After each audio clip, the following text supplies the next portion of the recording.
কিছুক্ষণ আগেই জামাতের দুই সদস্য প্রতিনিধি দল প্রধান উপদেষ্টার বাসভবন থেকে বের হয়েছেন যমুনার থেকে এবং বের হয়ে মূলত কিছুক্ষণ আগে সংবাদ সম্মেলন করেছে বাংলাদেশ জামাত ইসলামীর আমির ডাক্তার শফিকুর রহমান। তিনি প্রধান উপদেষ্টার সঙ্গে মোটা দাগে দুটি বিষয়ে কথা বলেছেন। তিনি বলেছেন যে নির্বাচন ইস্যু এবং চলমান পরিস্থিতি।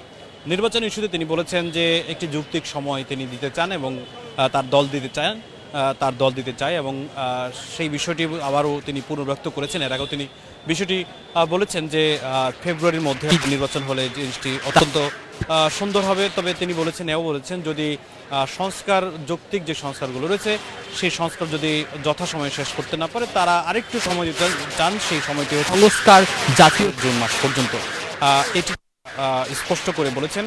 পাশাপাশি তারা চলমান প্রক্রিয়া এবং চলমান আমরা দেখেছি তিনটি দলের সাথেই মধ্যে বক্তব্য দল কিনছেন যে সম্পূর্ণ করে তারা কিন্তু স্থান ছিল ভিতরে গণমাধ্যমের কর্মীরা তাকে তবে এই সে বিষয়ে তিনি বলেছেন যে প্রধান উপদেষ্টার সঙ্গে ভেতরে প্রবেশ করে বর্তমান সমসাময়িক বিষয়ে কয়েকটি আলোচনা করছেন এবং একই সাথে দিন ধরে প্রধান উপদেষ্টার বাসভবন যমুনার আশেপাশে রাজনৈতিক দলগুলো ধারাবাহিক আন্দোলন চলে আসছে।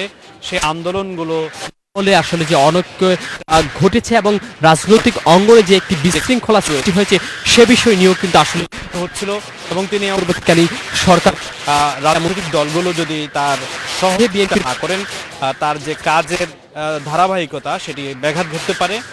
পাশাপাশি তিনি সদস্য তিনি অনেকটা বিরক্ত বোধ করেছেন বলে ডাক্তার শফিকুর রহমান। আমরা মোশাররফ শুনেছিলাম তিনিও কিন্তু যে নির্বাচনী ইস্যুটি আবার একদিন আমি বলি 4 সদস্য হয় তার দল জানাবে যদি যৌক্তিক যে সংস্কারগুলো রয়েছে সেই সংস্কারগুলো যদি যথাসময়ে ঠিক সমাধান না করতে পারেন, যদি কিছুটা বিলম্বিত হয় সেক্ষেত্রে নির্বাচন ইস্যুতে তারা জুন পর্যন্ত সময় দিতে প্রস্তুত। এই বিষয়টি তারা কথা বলেছেন। আর এছাড়া দেশে বিভিন্ন জাতীয় ঐক্য যেন বিনষ্ট না হয় এইসব বিষয়ে প্রধান উপদেষ্টার সঙ্গে কথা হয়েছে এবং তারা বলেছে জাতীয় ঐক্য ধরে রাখতে সকল দল মত নির্বিশেষে গণঅভ্যুত্থানের পক্ষে যে সকল শক্তি রয়েছে তারা যেন একে অপরের বিরুদ্ধে আক্রমণাত্মক কথা না বলেন এবং একে অপরকে সহনশীলতার পরিচয় দেন। এইটি গণমাধ্যমের সঙ্গে তারা কথা বলেছেন। আমরা যমুনার সবশেষ পরিস্থিতি একটু দেখানোর চেষ্টা করছিলাম যে এই কিছুক্ষণ আগেই মূলত প্রবেশ করেছিলেন জামাতের আমির এবং এর আগে বিএনপির পক্ষ থেকে বিএনপির যারা সদস্য সালাউদ্দিন এবং অন্যান্য যারা রয়েছেন উপস্থিত ছিলেন। আমির খসরু উপস্থিত ছিলেন, স্থায়ী কমিটির সদস্য ডক্টর খন্দকার মোশাররফ হোসেন উপস্থিত ছিলেন, ডক্টর আব্দুল মঈন খান বলেছিলেন যে তারা সংলাপ করতে চাচ্ছেন প্রধান উপদেষ্টার সাথে এবং একই সাথে বিএনপি প্রধান উপদেষ্টার দাওয়াতি কিন্তু তারা পেয়েছেন এবং এনসিপিও কিন্তু এসেছেন। তারা গণমাধ্যমে সংস্কার করেছেন এবং বলেছেন তারাও বিষয়টি বলেছেন। আমরা সেই বিষয়ে আবারও সবশেষ তথ্য নিয়ে হাজির হব। আমরা দেখেছিলাম যে এখন এই মুহূর্তে প্রধান উপদেষ্টার বাসভবনের ভিতরে বৈঠক করছেন এনসিপির নেতারা এবং তারা ভিতরে প্রবেশ করেছেন জামাত এবং করেছেন বলতে গেলে প্রায় একই সময় এই প্রধান উপদেষ্টার বাসভবনে প্রবেশ করেছেন।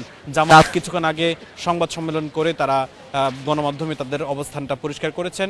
কিছুক্ষণ পরে এনসিপির নেতারা তারা হয়তো বৈঠক শেষে বের হয়ে গণমাধ্যমের সঙ্গে কথা বলবেন। আমরা তাদের কথা আপনাদেরকে জানানোর চেষ্টা করব। এই মুহূর্তে বিদায় নিচ্ছি। যে যেখানে